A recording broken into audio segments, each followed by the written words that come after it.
తెలంగాణ రాష్ట్రంలో bird flu మళ్ళీ కలకలం రేపిందని చెప్పుకోవచ్చు. అది ఎక్కడంటే రంగారెడ్డి జిల్లా పరిధిలోని పెద్దంబర్పేట మండల పరిధిలో బాటసింగార గ్రామ శివారులో ఏదైతే వరుసగా 4 రోజులుగా ఈ యొక్క కోళ్ల ఫారంలో కోళ్లు ముత్తివాత పడడంతో జిల్లా యంత్రాంగం అప్రమత్తం కావడంతో అక్కడ చేరుకొని ఆ యొక్క శాంపిల్ సేకరించి ల్యాబ్‌కు పంపడంతో బర్డ్ ఫ్లూ నిర్ధారణ అయింది. చాలా పెద్ద ఫామ్ అవ్వడంతో రైతులు భారీ ఎత్తున నష్టపోతున్నామని ఆవేదన వ్యక్తం చేస్తున్నారు. ఏదేమైనటికీ ఈ యొక్క పశు వైద్యాధికారులు అయితే అక్కడ శానిటైజర్ చేసి అక్కడ ఉన్న దానా వంటి అవన్నీ పూడిక తీసి పాతిపెట్టే ప్రయత్నం అయితే చేస్తున్నట్టు సమాచారం.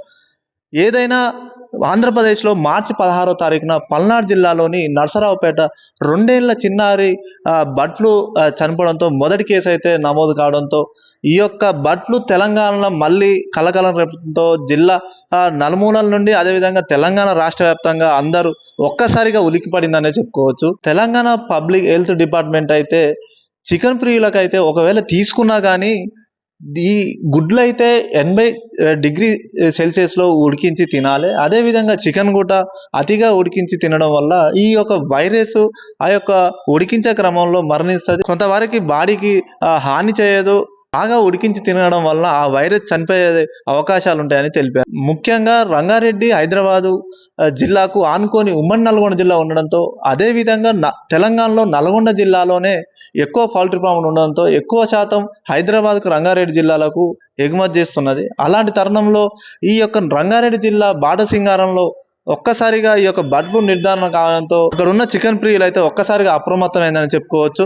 బర్డ్ ఫ్లూ కారణంగా అయితే ఈ యొక్క మాంస విక్రయాలు అయితే తగ్గిందని చెప్పుకోవచ్చు. అదేవిధంగా రేట్లు గీట చాలా తక్కువగా ఉన్నాయి. దీంతో కొంతవరకు వ్యాపారవేత్తలు అయితే ఏంది, పౌల్ట్రీ ఫామ్లు అయితే ఏంది భారీ నష్టం జమకూరుతుంది అనేది వాపోతున్నారు. ఏదైతే ఈ యొక్క బాటసింగారం పెద్దంబర్పేట పరిధి అయితే అక్కడైతే విక్రయాలు అయితే కొంతవరకు అయితే తగ్గుముఖం పట్టాయని చెప్పుకోవచ్చు. ఈ నేపథ్యంలో బర్డ్ ఫ్లూ ఎక్కసారిగా ఈ యొక్క హైదరాబాద్ శివారులో కలకలం రేపడంతో ఇంకోటి హైదరాబాదు రంగారెడ్డి జిల్లాలో ఈ యొక్క మటన్ కానీ చికెన్ కానీ స్వీకరించే వాళ్ళు ఎక్కువగా ఉండడం, సండే వచ్చిందంటే ఈ యొక్క విక్రయాలు అనేది అధికంగా ఉంటున్నాయని, అట్లాంటిది ఈ యొక్క ఏదైతే ఈ బాటసింగారం గ్రామంలో హైదరాబాద్ శివారులో ఈ యొక్క బర్డ్ ఫ్లూ కలకలం కొంతవరకు అయితే నష్టం చేకూర్చే అవకాశాలు అయితే కనిపిస్తున్నాయి. ఏమైనా మొత్తానికైతే ఇప్పటి వరకు అయితే తెలంగాణ హెల్త్ డిపార్ట్మెంట్ చెప్తున్న ప్రకారం అయితే ఇప్పటి వరకు అయితే ఏ వ్యక్తికి బర్డ్ ఫ్లూ అయితే సంభవించలేదు. కానీ ఆంధ్రప్రదేశ్లో మాత్రం 2 నెలల చిన్న పాప అయితే బర్డ్ ఫ్లూతో మరణించింది. కానీ తెలంగాణలో మాత్రం ఇప్పటి వరకు అయితే ఎటువంటి కేసు నమోదు చెప్తున్నారు.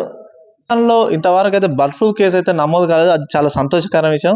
ఏదేమైనప్పటికీ ఒకవేళ చికెన్ ప్రియులు అయితే తినాలన్నా కానీ దాన్ని బాగా ఉడికించి తినాలి. ఒకవేళ ఉడికించి తినకపోతే అది ఆ వైరస్ ఇంకా బతికే ఉండి మనిషి గిట సంక్రమించి అది మనిషిని ముత్తివాత పడే స్థితికి తీసుకుపోతుంది అనేది చెప్తున్నారు. డాక్టర్లు చెప్తున్న ప్రకారం ఏదైతే ఈ వైరస్ H5N1 వైరస్ ఇది ఒక పక్షి నుండి ఈ కోళ్ళ నుండి ఇతర కోళ్ళకి సంక్రమిస్తుందని, ఏదైతే మొదటగా సోకిన కోళ్ళు అది నీరసించి వాటి శ్లేష్మం అదేవిధంగా రెక్కలు విడిపోవడం, నీరసించిపోవడం, వాటికి నడిచేంత ఓపిక కూడా ఉండకపోవడం ఇలాంటి లక్షణాలు కనిపిస్తాయి. వాటి యొక్క శ్లేష్మం ద్వారా ఇతర కోళ్ళకు సంక్రమించి ఆ విధంగా ఆ యొక్క ఫామ్ మొత్తం ఈ యొక్క బర్డ్ ఫ్లూ అనేది వ్యాపిస్తుందని తెలుపుతున్నారు.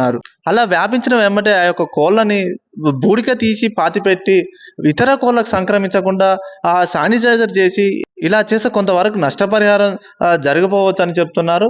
మొదటగా కోళ్ళకు వచ్చిన వాటిని ముందస్తుగా గుర్తించి వాటిని ట్రీట్మెంట్ కానీ లేదంటే వాటిని చనిపోయిన వెంటనే పిదప వాటిని ఎటువంటి కోళ్ళకి సంక్రమించకుండా పుడిక తీసి పాతి పెడితే ఈ యొక్క బర్డ్ ఫ్లూ అనేది సంక్రమించదు అనేది డాక్టర్లు చెప్తున్నారు. మొత్తానికైతే ఒకవేళ చికెన్ తినాలన్నా కానీ దాన్ని ఎక్కువ శాతం ఉష్ణోగ్రతతో ఉడికించినప్పుడే ఆ యొక్క వైరస్ చనిపోతుందని డాక్టర్లు అయితే సలహా ఇస్తున్నారు. కెమెరా పర్సన్ రమేష్తో శంకర్, News 18 నల్గొండ జిల్లా ప్రతినిధి.